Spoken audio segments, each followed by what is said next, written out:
News டெக்ஸ் நேயர்களுக்கு வணக்கம். நான் இசை. நம்மோடு மாணவர் போராட்டத்தில் தொடர்களத்தில் இருந்த கம்யூனிஸ்ட் கட்சியை சேர்ந்த ராகுல் அவர்கள் இணைந்திருக்கிறார். தர்மேந்திர பிரதான் அவர்கள் இன்று ராஜினாமா செய்த நிலையில் அவரோடு நாம் விவாதிக்க இருக்கிறோம். ஃபுல் மூன் சேல் காலை 9 மணியிலிருந்து இரவு 12 மணி வரை ஜூலை 29 ஒரு நாள் மட்டும். டயா பூஸ்டர் சுகரை கண்ட்ரோல் பண்ணும், உங்க ஆரோக்கியத்தை மீட்டு தரும். சர்க்கரையை கட்டுப்படுத்துறதுக்கான எளிமையான வழிமுறை, இயற்கையான வழிமுறை. அனைத்து மருந்து கடைகளிலும் கிடைக்கும். வணக்கம் ராகுல். வணக்கம்.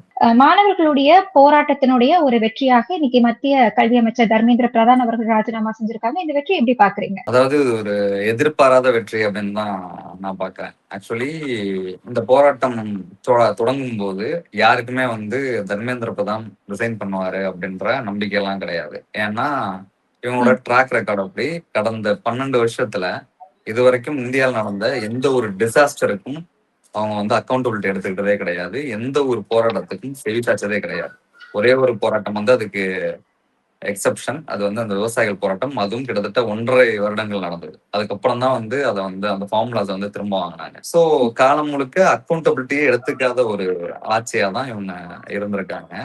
ஸோ இவங்ககிட்ட இருந்து அதை எதிர்பார்க்கல. இவங்க தர்மேந்திர பிரதான ரிசைன் பண்ண சொல்லுவாங்க அப்படின்றது ஒரு எதிர்பாராத ஒரு வெற்றி தான். ஏன்னா உச்சபட்சமா டிமானிட்டைசேஷன் டைம்ல இங்க திடுதிப்புன்னு இன்ட்ரோடியூஸ் பண்ணதுனால இங்க நிறைய பிரச்சனைகள் நடந்தது. லைன்ல நிற்கும் போது மயங்கி விழுந்து இறந்தெல்லாம் போனாங்க நபர்கள். அப்ப ஒரு பெரிய பிரச்சனை நடக்கும்போது பாரத பிரதமர் என்ன சொன்னாங்கன்னா, பர்ன் மீ அலைவ், இது 50 நாள்ல சரியாகனா எனக்கு உயிரோட கொடுத்துங்க அப்படின்னு சொன்னாரு.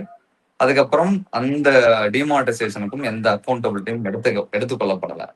சோ நாம இதை பெருசா எதிர்பார்க்கல. இவங்க அக்கௌண்டபிலிட்டி எடுத்துப்பாங்க. இன்னொரு எக்ஸாம்பிள் அந்த மணிப்பூர் இஷ்யூ இப்போ வரைக்கும் நடந்துகிட்டு இருக்கு. அந்த மணிப்பூரை பத்தி பேசக்கூட இல்ல. அவங்க மணிப்பூர்ன்ற வார்த்தையை கூட உச்சரிக்காத நபர்கள் இப்போ வரைக்கும் இருக்காங்க. அவங்க இந்த மாணவர் போராட்டத்துக்கு அடிபணிஞ்சிருக்காங்க அப்படின்றது அவங்க எவ்வளவு பயந்து போயிருக்காங்க. அவங்க இந்த ஜென்சி கிரௌட பார்த்து எவ்வளவு அலறி போயிருக்காங்க அப்படின்ற விஷயத்த புரிஞ்சுக்க முடியுது. அதனாலதான் இந்த ரெசனேஷன் சாத்தியமா இருக்கு. இந்த 12 வருஷத்துல ஒரு எதிர்பாராத வெற்றியா நம்ம இதை கொண்டாடலாம்.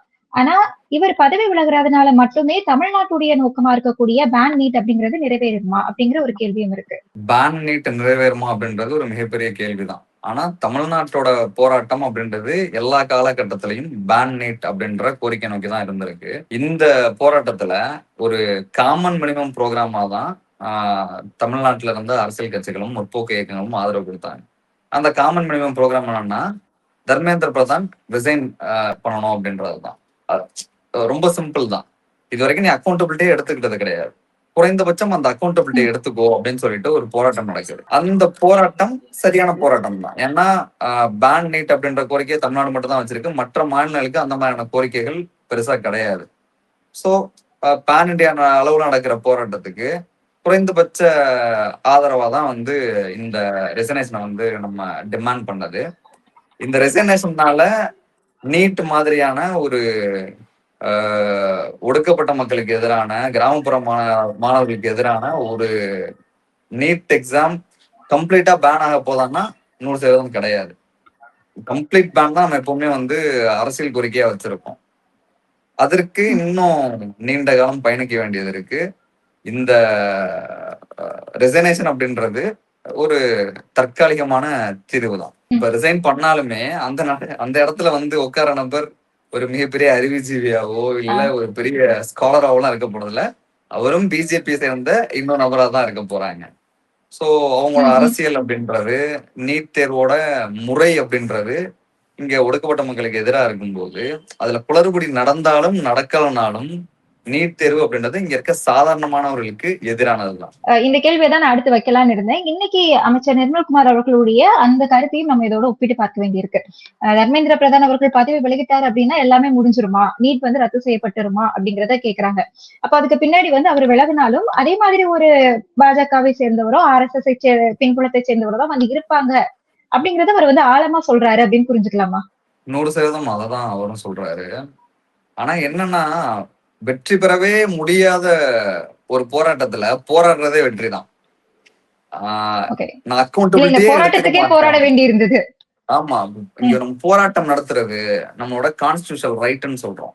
ஆனா போராட்டம் நடத்தப்படும் போது அரசு எந்த மாதிரியான ஒடுக்குமுறையை செலுத்துது அப்படின்னு சொல்லிட்டு நம்ம டே டு டே பாத்துக்கிட்டு இருக்கோம். அந்த ஒடுக்குமுறையும் மீறி ஒரு போராட்டத்தை இத்தனை நாள் கட்டமைச்சு கொண்டு போறது அப்படின்றது சாதாரணமான விஷயம் கிடையாது. சோ என்ன பொறுத்த வரைக்கும் ஒருவேளை இங்க தர்மேந்திர பிரதான் ரிசைனே பண்ணாலும் இந்த போராட்டம் வெற்றி தான். ஏன்னா நாளைக்கு நீட் தேர்வுல குளறுபடி நடந்தா இந்த மாதிரி இந்தியாவே ஸ்தம்பிக்கும் அப்படின்ற பயம் வரும்ல. அந்த பிரசிடென்ட்டை வந்து இந்த போராட்டம் வந்து உருவாக்கி கொடுத்துருக்கு. சோ இந்த அக்கௌண்டபிலிட்டியை எடுத்துக்கோ அப்படின்ற ப்ரொட்டஸ்ட ஒரு சக்சஸ்ஃபுல் ப்ரொட்டஸ்டா தான் நம்ம பார்க்க முடியும்.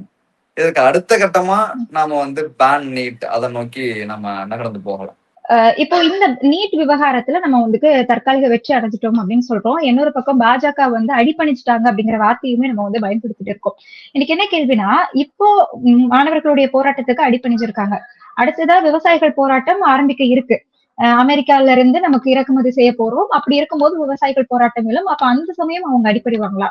அப்படி பார்த்துட்டே போனோம் அப்படின்னா பாஜக அப்படிங்கிற கட்சியே இல்லாம போயிடும். எல்லா விஷயத்துக்கும் அடிப்பணிஞ்சு எல்லா அமைச்சர்களுமே ராஜினாமா செய்யக்கூடிய ஒரு நிலைமைதான் இப்போ இந்தியால ஏற்பட வேண்டி இருக்குமா? இந்த தர்மேந்திர பிரதான் இஷ்யூ எப்பல இருந்து நடந்துட்டு இருக்குன்னா, நீட் பேப்பர் லீக் எப்ப வந்ததோ அப்பல இருந்து இந்த இஷ்யூ நடந்துட்டு இருக்கு.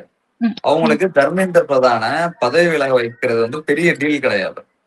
அவங்களுக்கு வந்து அது பெரிய டேமேஜ் எல்லாம் கிரியேட் பண்ண போறது கிடையாது. நான் இங்க டிமாண்ட் பண்ணது வந்து அமித்ஷா அவர்களையோ இல்ல மோடி அவர்களையோ பதவி விலகு அப்படின்லாம் யாரும் சொல்லல. தர்மேந்திர பிரதான் அவர்களை பதவி விலக சொல்றாங்க. அவங்க ஈஸியா அதை பண்ணிருக்கலாம். அவங்க அதை பண்ணாததுக்கான காரணம் என்னன்னா, நீ சொல்லி நான் பண்ணணுமா?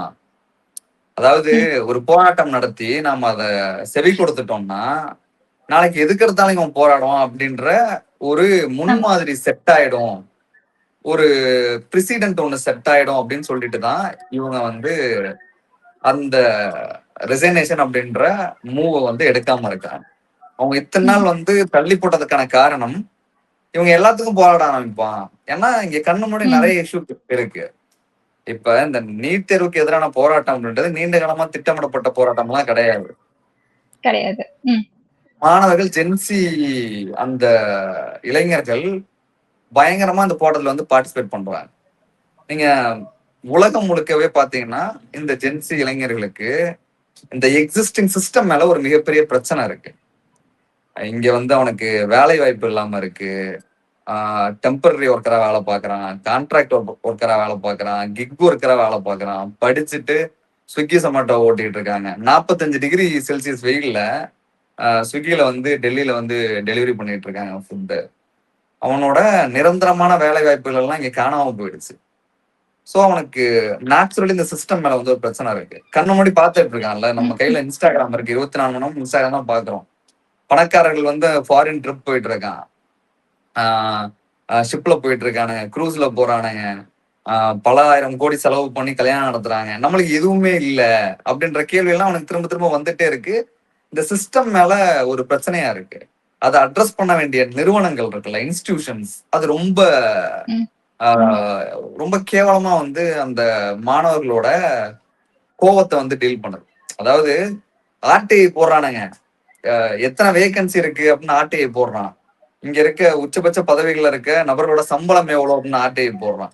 சுப்ரீம் கோர்ட் ஜட்ஜஸ்க்கு என்னென்ன அலவன்சஸ் இருக்குன்னு சொல்லி ஆர்டிஐ போடுறான். அதை பார்த்து சுப்ரீம் கோர்ட் என்ன சொல்றதுன்னா, கரப்பாம்பூச்சி மாதிரி உட்கார்ந்து இருக்கானுங்க, கரப்பாம்பூச்சி மாதிரி இருந்துட்டு கண்டத்தையும் நியாயம் பேசிக்கிட்டு இன்ஸ்டாகிராம் உட்காந்து நியாயம் பேசிக்கிட்டு அந்த மாதிரி பண்ணிக்கிட்டு இருக்காங்க அப்படின்னு சொல்லிட்டு இந்த ஸ்ட்ரக்சரல் இஷ்யூ வந்து அட்ரஸ் பண்ண மறுக்குது. இந்த ஸ்ட்ரக்சரல் இஷ்யூ தான் பிரச்சனை, நீட் தேர்வு பிரச்சனை கிடையாது. நீட் தேர்வு குளறுபடி நடக்கலனாலும் ஏதோ ஒரு பிரச்சனைக்காக ஜென்சில தெருவுக்கு வந்திருப்பாங்க. நீங்க இப்ப இந்த ஸ்ட்ரக்சரல் இஷ்யூ வந்து ஆன்சர் பண்ணியே ஆகணும், அட்ரஸ் பண்ணியே ஆகணும். அவனுக்கான வேலை வாய்ப்பு பத்தியும், அவனுக்கான சோசியல் செக்யூரிட்டி பத்தியும், அவனுக்கு சரியான அளவு மருத்துவம் கிடைக்கிறத பத்தியும் எல்லாத்த பத்தியும் அட்ரஸ் பண்ணியே ஆக வேண்டிய சூழலுக்கு அரசு தள்ளப்பட்டிருக்கு. அரசுக்கு அந்த புரிதல் இருக்கும். இந்த போராட்டம் நீட்டுக்காக ட்ரிகர் ஆகல, எக்ஸிஸ்டிங்கா இந்த செட்டப் மேல இருக்க பிரச்சனை தான் இங்க இருக்க இளைஞர்களை வந்து இந்த போராட்டத்துல வந்து தள்ளி இருக்கு. சோ நேச்சுரலி அடுத்தடுத்த போராட்டங்கள் இன்னும் வீரியமா தான் இருக்கும், இதை விட வீரியமா தான் இருக்கும். அப்போ அடுத்தடுத்த போராட்டங்கள் வரும்போது பாஜகவுடைய அவங்களுடைய பதில் வந்து என்னவா இருக்கும்னு யூகிக்க முடியுது. இப்போ ஒரு தடவை அக்கௌண்டபிலிட்டி வந்து எடுத்துக்கிட்டாங்க, அடுத்தடுத்து எப்படி நகரும்? அது அடுத்தடுத்து எப்படி நகரும்னா, இந்த போராட்ட வடிவம் இருக்குல்ல, அது வந்து உங்களுக்கு ரொம்ப புதுசு. இந்த ஜென்சியோட சக்சஸே என்னன்னா, இந்த போராட்டத்துக்குன்னு ஒரு ஃபேப்ரிகேட்டட் டிசைன் கிடையாது. இதுக்கு முன்னாடி ப்ரீ ஃபேப்ரிகேட்டடா இந்த டிசைன்ல இவங்க ப்ரொடெஸ்ட் பண்ணுவாங்க அப்படின்னு தெரியவே தெரியாது யாருக்கும். இப்ப வந்து இடதுசாரிகள் போராட போறாங்கன்னா அவங்களுக்கு ஒரு ப்ரீ ஃபேப்ரிகேட்டட் டிசைன் இருக்கு. இந்த விதத்துலதான் இடதுசாரிகள் போராடுவாங்க அப்படின்னு சொல்லிட்டு இங்க இருக்க ஆளும் வர்க்கத்துக்கு தெரியும். அதனால அதற்கான டிஃபென்ஸ் மெக்கானிசம எப்பவுமே அவங்க உருவாக்கி வச்சிருப்பாங்க. என்னன்னா இப்ப இடதுசாரிகள் போராடினா சைனாட்ட இருந்து காசு வாங்கிட்டு போராடுறான் அப்படின்னு சொல்லிட்டு ஈஸியா ஒரு டிஃபென்ஸ் மெக்கானிசம் எடுத்துருவாங்க. இப்ப இஸ்லாமியர்கள் போராடினா பாகிஸ்தான்ட்டு இருந்து காசு வாங்கிட்டு போராடுறாங்க அப்படின்ற ஒரு டிஃபென்ஸ் மெக்கானிசம் எடுப்பாங்க. இந்த ஜென்சி ப்ரொட்டஸ்ட்ல அந்த மாதிரியான எந்த டிஃபென்ஸ் மெக்கானிசமும் இங்க இருக்க அரசுகிட்ட கிடையாது. அவங்களுக்கு இந்த ப்ரொட்டஸ்ட எப்படி அண்டர்ஸ்டாண்ட் பண்றதுன்னு தெரியல எப்படி இதை ஒடுக்குறதுன்னு தெரியல. அவங்க வந்து இந்த மாதிரியான ஒரு போராட்டத்துக்கு தயாராகவே இல்லை. ரொம்ப லத்தாஜிக்கா இருந்துட்டாங்க. இந்த ஜென்சியோட அந்த வைப் இருக்குல்ல, ப்ரொட்டஸ்டே வைப்பு தான். அடிச்சு துரத்தி ஓட விட்டுட்டு இருக்காங்க. அவன் ஓடிக்கிட்டே வந்து சப்வே சர்ஃபர் மாதிரி மியூசிக் போட்டுட்டு ஓடுறான். டே 2 ஆஃப் லத்தி சார்ஜ் அப்படின்னு சொல்லிட்டு ஓடிட்டு இருக்கானுங்க. புரியல இவங்களை எப்படி ஹேண்டில் பண்றது, இவங்களுக்கு என்ன டிசைன், இவங்களுக்கு ஒரு சாயத்தை நான் பூசணும்ல. இவங்க வந்து இந்த சாயத்தை நான் பூசணும், எந்த சாயமுமே பூச முடியல. ஆன்டி நேஷனல் சொல்லிப்பா, ஆன்டி நேஷனல் சொன்னா நீ தான்டா ஆன்டி நேஷனல்ன்றானுங்க. தேச விரோதின்னு சொன்னா நீ தான் தேச விரோதி, நான் தேச விரோதி இல்ல அப்படின்னு சொல்லிட்டு எடுத்துக்க மாட்டாங்க. அந்த பதில கலாய்க்கிறாங்க ரொம்ப. அந்த அந்த பிளக்கார்ட்ஸ் போஸ்டர்ஸ் எல்லாமே ரொம்ப கிரியேட்டிவா இருக்கு. நேரம் உச்சந்தலையில அடிக்கிற மாதிரியான போஸ்டர்ஸ். ரொம்ப இந்த ஜென்சி லாங்குவேஜ் வந்து அவங்கள புரிஞ்சுக்க முடியல. அதாவது இந்த அரசாங்கம் வந்து பூமர் ஆயிடுச்சு. இந்த அரசு வந்து ஒரு பூமரான அரசா மாறிடுச்சு. அந்த பூமரான அரசுக்கு இந்த ஜென்சி இளைஞரோட போராட்டத்தை ஹேண்டில் பண்ண தெரியல. அவங்கள்ட்ட எந்த மெக்கானிசமும் இல்லை. அதனாலதான் வந்து நம்ம பாரத பிரதமர் 2 நாள் ரீல்ஸ் போடுறாரு. இதுக்கு முன்னாடி எப்போ அவர் ரீல்ஸ் போட்டாரு? ரீல்ஸ் தான் எல்லாம் பாக்குறாங்க, ரீல்ஸ் போடலாம் அப்படின்னு சொல்லிட்டு அவர் உட்காந்து ரீல்ஸ் போட ஆரம்பிக்கிறாரு. அதுக்கு வந்து அடாப்ட் ஆகும்னு பாக்குறாங்க. ஆனா அது ஆல்ரெடி கைமீறி போயிடுச்சு. இனிமே நீங்க ரீல்ஸ் போட்டா யாரும் பார்க்க மாட்டான். உங்களோட இந்த பிரிவினைவாத அரசியல் இருக்குல்ல, இந்து முஸ்லிம் அப்படின்ற அரசியல் இனிமே உங்களால பண்ண முடியல. ஏன்னா இப்ப திருவிழா ஆமா, நீங்க இப்ப திருவிழா வந்து நின்ன பெரும்பாலான இளைஞர்கள் வந்து இந்துக்கள் தான்.